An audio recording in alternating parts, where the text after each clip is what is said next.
Hello all, welcome to our YouTube channel civil stat Himachal. तो आज हम लोग हमारी करंट अफेयर सीरीज में एक बहुत ही इंपॉर्टेंट कल्चरल न्यूज के ऊपर डिस्कशन करेंगे। ये न्यूज आधारित है इंडिया के अंदर डेवलप हुए टेंपल आर्किटेक्चर के ऊपर। आप सब लोगों ने शायद इस किंगडम के बारे में सुना होगा या नहीं सुना होगा। इस किंगडम का नाम है होयशाला किंगडम। आप लोग इसको मैप के ऊपर भी देख सकते हो। आज अगर मैं मॉडर्न कर्नाटका स्टेट की बात करूंगा तो उस कर्नाटका स्टेट में हम लोगों को 11th टू 14th सेंचुरी के बीच में एक बहुत ही इंपॉर्टेंट किंगडम डेवलप होता हुआ देखने को मिला, जिसको हम होयशाला किंगडम का नाम देते हैं। इस किंगडम के फाउंडर थे साला, क्लियर, जिनके द्वारा इस किंगडम को चालुक्यन, क्योंकि इसी स्पेसिफिक एरिया में इससे पहले चालुक्यन एम्पायर भी हुआ करता था, स्पेसिफिकली वेस्टर्न चालुक्यास हुआ करते थे। पहले जो साला थे वो उसी किंगडम का हिस्सा थे। धीरे धीरे उन्होंने अपनी इंडिविजुअल आइडेंटिटी जो है वो बनानी शुरू की। 12th 13th सेंचुरी तक आते आते ये किंगडम जो वो काफी बड़ा हो गया था। इवन इन्होंने जो यहां पे इनके साथ एक बहुत ही इंपॉर्टेंट किंग हुआ करता था, एक बहुत इंपॉर्टेंट एम्पायर हुआ करता था। अगर मैं डीप साउथ की बात करूंगा, that is your Chola empire. तो चोला एम्पायर को इन्हीं के ही एक राजा थे विष्णुवर्धन, उनके द्वारा हराया गया था। तो ये किंगडम काफी इंपॉर्टेंट है। नॉर्मली जब हम लोग हिस्ट्री रीड करते हैं तो इस किंगडम को नॉर्मली पढ़ा नहीं जाता है, क्लियर। लेकिन इस किंगडम का जो कंट्रीब्यूशन है वो टेंपल आर्किटेक्चर में बहुत ज्यादा है। 1500 के आसपास टेंपल जो हैं वो होयशाला किंगडम के द्वारा बनाए गए। आज 92 के आसपास टेंपल जो है वो हम लोगों को देखने को मिलते हैं। बाकी जो टेंपल्स हैं वो टाइम के साथ साथ जो है वो खत्म हो गए, क्लियर। उनके कोई अवशेष जो हम लोगों को देखने को नहीं मिलते हैं। उन्हीं 92 टेंपल्स में से 3 टेंपल्स बहुत ही ज्यादा इंपॉर्टेंट है, बहुत ही ज्यादा रेलेवेंट है। और उनमें जो सबसे पहला टेंपल है वो है चेन्नकेशवा टेंपल, जो कि बेलूर के अंदर है। ये तीनों की तीनों प्लेसेस जो है वो कर्नाटका के अंदर ही है। सेकंड है आपका होयलेश्वरा टेंपल, जो आप लोगों को हेलेबीडू में देखने को मिलता है। तीसरा टेंपल जो है वो केशवा टेंपल है, जो आपको सुमांथापुरा के अंदर देखने को मिलता है। तो 92 टेंपल्स में से ये जो 3 टेंपल्स हैं इनको सेक्रेड एंजेम्बल्स ऑफ होयशाला किंगडम भी कहा जाता है, क्लियर। तो ये बहुत ही इंपॉर्टेंट टेंपल्स हैं, बहुत ही इंपॉर्टेंट मंदिर हैं। अगर स्पेसिफिकली थोड़ा सा और मैं आपको ब्रीफ करूं, थोड़ा सा और डिटेल में लेके जाऊं, तो ये जो आपके चिन्नकेशवा टेंपल जो कि हमें बेलूर के अंदर देखने को मिलता है, ये लॉर्ड विष्णु के लिए बनाया गया है। जो होयलेश्वरा टेंपल है ये लॉर्ड शिवा का टेंपल है। और सिमिलरली जो आपका केशवा टेंपल सुमंथापुरा में है, ये भी आपका लॉर्ड विष्णु के लिए टेंपल बनाया गया है। तो आसान भाषा में जो होयशाला किंगडम है, इन्होंने हिंदू टेंपल आर्किटेक्चर को डेवलप किया। और उसमें भी मेनली हम लोगों को जो टेंपल्स देखने को मिलते हैं वो या तो लॉर्ड विष्णु के देखने को मिलते हैं या लॉर्ड शिवा के देखने को मिलते हैं। कुछ जैन टेंपल भी इस स्पेसिफिक किंगडम के द्वारा जो वो डेवलप किए गए, बिल्ड किए गए। लेकिन अब मैं आता हूं आज की जो हमारी करंट न्यूज है उसके ऊपर। अब देखिए, रिसेंटली अभी एक न्यूज आई जहां पे, क्योंकि नॉर्मली आप लोगों ने शायद यूनेस्को का नाम सुना होगा, यूनेस्को के द्वारा वर्ल्ड हेरिटेज लिस्ट रिलीज की जाती है।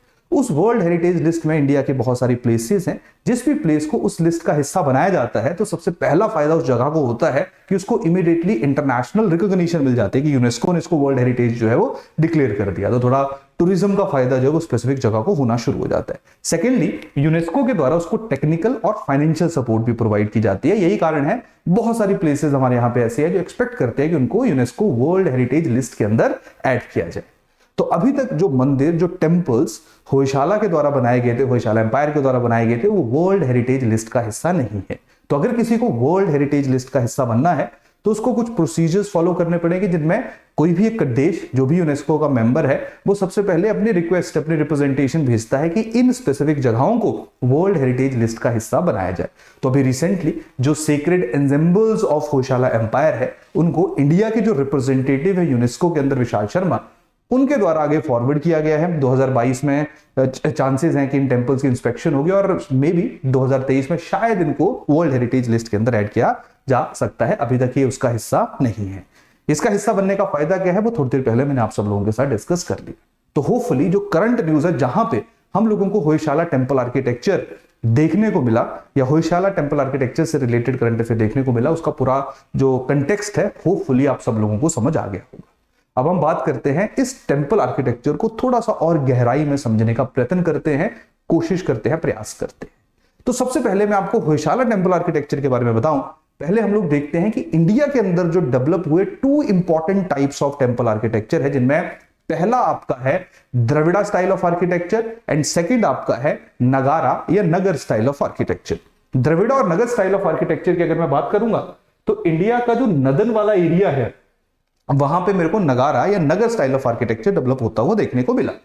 जो हमारे यहाँ का जो सदर्न एरिया है, सदर्न साइड है, वहां पे हमें द्रविड़ा स्टाइल ऑफ आर्किटेक्चर देखने को मिलता है। और चालुक्यास के अंदर स्पेसिफिकली जो हमारा सेंटर वाला पोर्शन है, जिसमें मैं कर्नाटका को ही मेन रखूंगा, यहां पे मेरे को जो है वो वेसारा स्टाइल ऑफ आर्किटेक्चर देखने को मिलता है। तो जो वेसारा स्टाइल ऑफ आर्किटेक्चर है उसमें कुछ फीचर्स नदन के यानी कि नगारा के रहते हैं और कुछ फीचर्स जो है वो किसके रहते हैं, द्रविड़ा के रहते हैं। वैसे होयशाला को वेसारा के साथ ज्यादा रिलेट किया जाता है, लेकिन फिर भी होयशाला के कुछ स्पेसिफिक कैरेक्टरिस्टिक्स हैं, स्पेसिफिक फीचर्स हैं जो इसको बाकी टेंपल आर्किटेक्चर से अलग करते हैं। तो आज के लेक्चर में हम उन्हीं के ही बारे में डिस्कशन करेंगे। लेकिन जल्दी से मैं आप लोगों को हमारे यहां पे मौजूद नगारा एंड या Nagara and Dravida style of architecture के बीच में डिफरेंस बताता हूं। आप लोगों को इमेज तो दिख ही रही होगी। अब देखिए, सबसे पहले मैं नगारा स्टाइल ऑफ आर्किटेक्चर की बात करूंगा, क्योंकि आप लोग इससे ज्यादा रिलेट कर पाओगे। आपके आसपास इसी तरह के मंदिर जो हैं, पुराने मंदिर जो है वो देखने को मिलते हैं। अगर थोड़ा मैं बड़ा हिस्टोरिकल किसी टेंपल का रेफरेंस लूं तो जगन्नाथपुरी टेंपल जो है वो आपका नगारा स्टाइल ऑफ आर्किटेक्चर के ऊपर ही बिल्ड किया गया है। क्लियर? तो देखिए, नगारा स्टाइल ऑफ आर्किटेक्चर में क्या है कि जब भी कोई मंदिर बनेगा वो हमेशा रेज्ड सरफेस के ऊपर बनेगा। रेज्ड सरफेस का मतलब कि थोड़ा सा एक है ना, पूरा एक फाउंडेशन बनाई जाएगी, उसके ऊपर जो है वो मंदिर को रेज किया जाएगा। तो जो रेज्ड सरफेस है इसको हम लोग कहते हैं दैट इज योर जगाती। क्लियर? उसके बाद अब जब भी हमारा है ना, जो हम लोग टेम्पल्स देखते हैं, मंदिर देखते हैं, तो हमें पता है कि जैसे मैं किसी भी मंदिर जा रहा हूं ना, तो किसी देवी जी का मंदिर होगा, किसी है ना शिवा जी का मंदिर होगा या लॉर्ड विष्णु का मंदिर होगा, तो मेरे को पता है कि हमेशा जो मेन गॉड है जिसका वो टेंपल है, उसकी मूर्ति कहीं ना कहीं रखी गई होगी, उसका आइडल जो है वो कहीं ना कहीं रखा गया होगा। क्लियर? तो उस मंदिर में जहां पे मूर्ति रखी जाती है, मेन डियाइटी जो स्पेसिफिक मंदिर का है, उस जगह को हम लोग क्या कह देते हैं, दैट इज योर गर्भगृह। क्लियर? और जो गर्भगृह होगा उसके ऊपर हमें इस तरह का जो स्ट्रक्चर है वो देखने को मिलता है, और ये जो पूरा स्ट्रक्चर है इसको हम लोग क्या कह देते हैं, इस स्ट्रक्चर को कहा जाता है शिखर। क्लियर? अब जो ये बिल्कुल नगारा स्टाइल ऑफ आर्किटेक्चर है, नॉर्थ इंडिया का आर्किटेक्चर है, तो यहां पे आप लोग देखोगे कि शिखर तो और भी बने हुए हैं, ये भी शिखर बना है, ये भी शिखर बना है, ये भी शिखर बना है। क्लियर? लेकिन नगारा में जो सबसे बड़ा शिखर होगा वो ये डिपिक्ट कर रहा होगा कि गर्भगृह जो है वो यहां पे है। ठीक है? बाकी शिखर जितने मर्जी हो सकते हैं, नगारा स्टाइल ऑफ आर्किटेक्चर का एक फीचर है कि यहां पे कितने भी शिखर हो सकते हैं, बट हाँ ये जरूर है कि जो शिखर जो जहां पे जो मेन डियाइटी रखा होगा, मेन गॉड की मूर्ति रखी होगी, वहां का शिखर जो है वो सबसे बड़ा होगा। पहली बात समझ आ गई? क्लियर? अब दूसरी बात, अब मान लो रेज्ड सरफेस के ऊपर मंदिर बना है, तो ऑब्वियस बात है सीढ़ियां लगी होंगी, तो अब मैं सीढ़ियां चढ़ के जो है वो एंटर करूंगा इस मंदिर की प्रीमाइस में। तो जैसे ही मैं मंदिर में एंटर करता हूं तो एक बड़ा सा हॉल दिखता है हम लोगों को। क्लियर? वो जो हॉल है उसको क्या कहा जाता है, उसको कहा जाता है मंडप। अब मंडप भी कोई अर्ध मंडप है, मंडप भी आगे बहुत ज्यादा डिवीजन होते हैं उनके, लेकिन अभी बस आप इतना समझिए। तो मंडप हो गया, एंटर किया मंडप में, और फिर मैं गर्भगृह में गया, अपनी पूजा अर्चना की और वापिस आ गया। क्लियर? लेकिन यहां पे देखिए, मंडप के ऊपर भी आपको क्या देखने को मिल रहे हैं, शिखर देखने को मिल रहे हैं। तो नगारा स्टाइल ऑफ आर्किटेक्चर में ऐसा हो सकता है कि मल्टीपल शिखर आपको देखने को मिलते हैं। अब आ जाओ द्रविड़ा स्टाइल ऑफ आर्किटेक्चर। अब देखो, द्रविड़ा स्टाइल ऑफ आर्किटेक्चर में कहीं आप लोगों को इसके अलावा कोई और शिखर देखने को मिल रहा है? नहीं देखने को मिल रहा है, क्योंकि जो द्रविड़ा स्टाइल ऑफ आर्किटेक्चर है, जहां पे जो मेन गॉड की जहां पे या मेन डियाइटी का जहां पे मूर्ति आइडल रखा जाएगा वहीं पे ही शिखर होगा, इसके अलावा और कहीं शिखर नहीं होगा। क्लियर? तो मल्टीपल शिखर जो है वो नगारा का स्टाइल का फीचर है, और सिंगल शिखर जो है वो किसका फीचर है, वो आपका द्रविड़ा का फीचर है। तो ये दोनों के बीच में बहुत ज्यादा डिफरेंस है। सेकेंडली, ये देखिए, द्रविड़ा स्टाइल ऑफ आर्किटेक्चर में जैसे आप मंदिर में एंटर करोगे, बड़ा सा गेटवे बना होगा जिसको गोपुरम कहा जाता है। तो गोपुरम जो है वो हम लोगों को नॉर्थ इंडिया में देखने को नहीं मिलता है।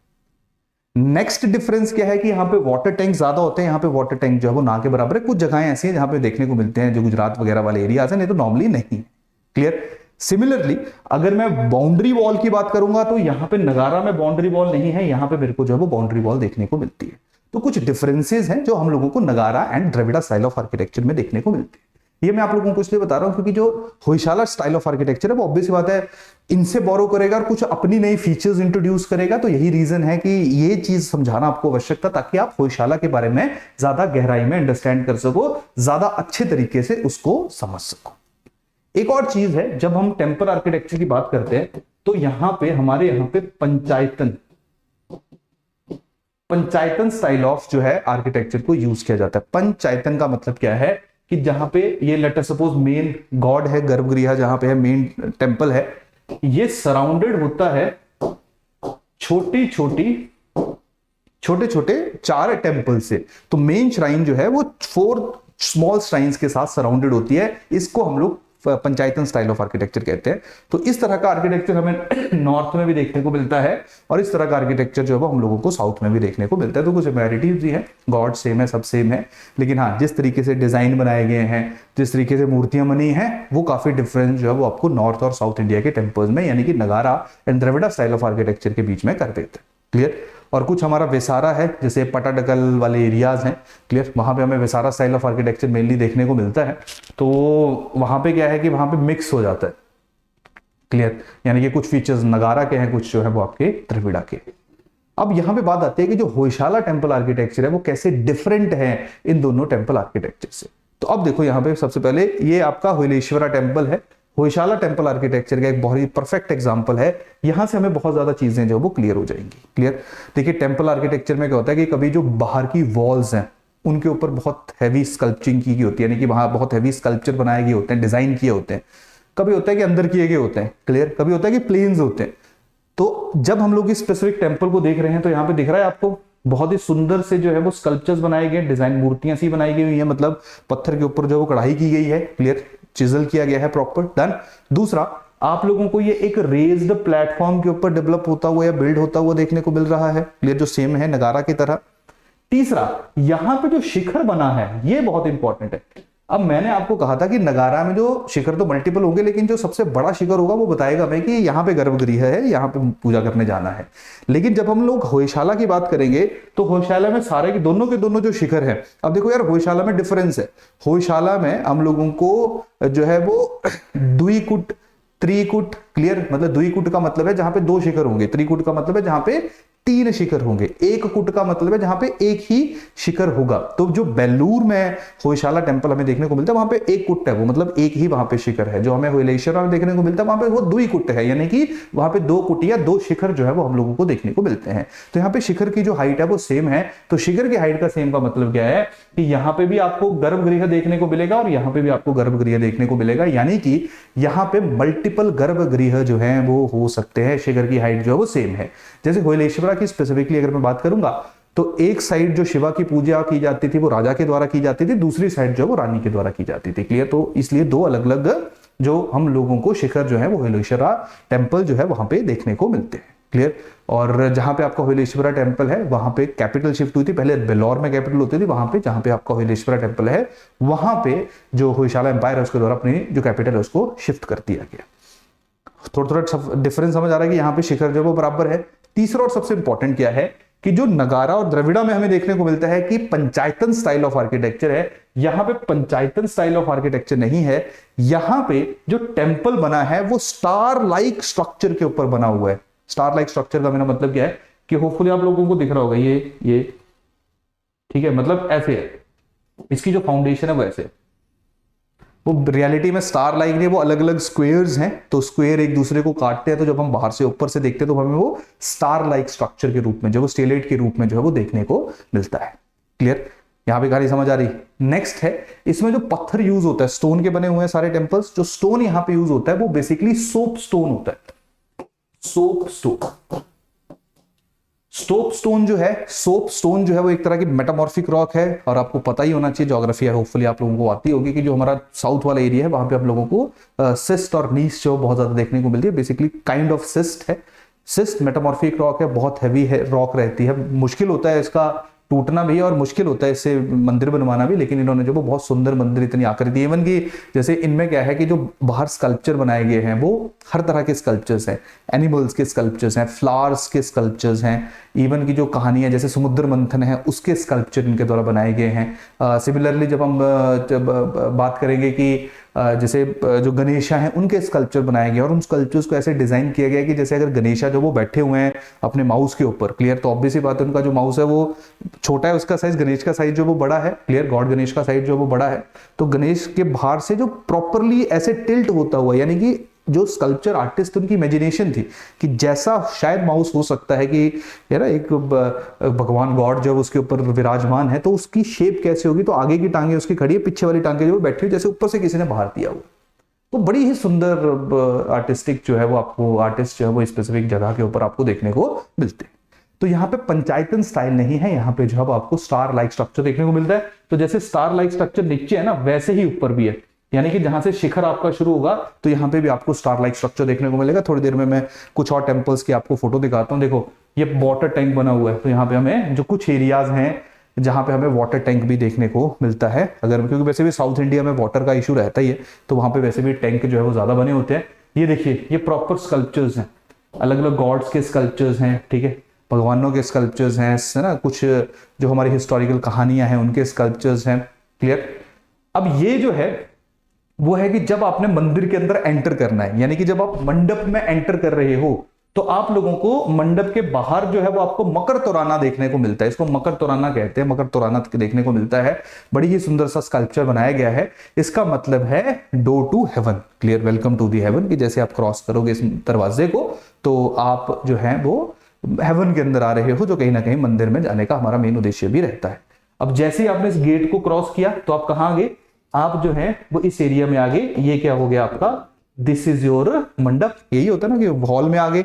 अब देखो इस मंडप में आप लोगों को पिलर्स देखने को मिल रहे हैं, मल्टीपल पिलर्स देखने को मिल रहे हैं। ये सारा होयशाला आर्किटेक्चर के कुछ फीचर्स हैं, कुछ कैरेक्टरिस्टिक्स हैं जिनको विजुलाइज कर लोगे तो मेमोराइज करना और लिखना जो है वो आसान रहेगा।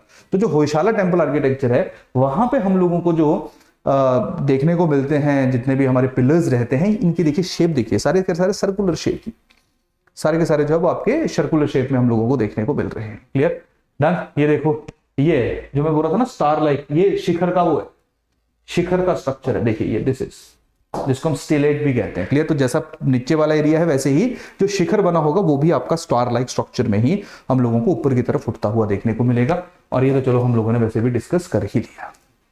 तो ये है हमारा कौन सा, होयशाला टेम्पल आर्किटेक्चर। तो होपफुली आप लोगों को आइडिया हुआ होगा। देखिए वो और भी गहराई में लेक्चर जा सकता है, लेकिन मेन ऑब्जेक्टिव यहाँ पे यही है कि हम लोग चीजों को जितना सिंपल रखें, क्योंकि जीएस में हम लोगों से बहुत ज्यादा डिटेल्ड इन्फॉर्मेशन जो है एक्सपेक्ट नहीं की जाती है, लेकिन फिर भी जितनी काम की चीजें हैं होपफुली आप सब लोगों को जो वो समझ आई होंगी। तो इसी के साथ जो आज का सेशन है उसको मैं कंक्लूड करता हूं। फिर मिलेंगे करंट अफेयर के किसी सेशन के साथ, तब तक के लिए थैंक यू, धन्यवाद।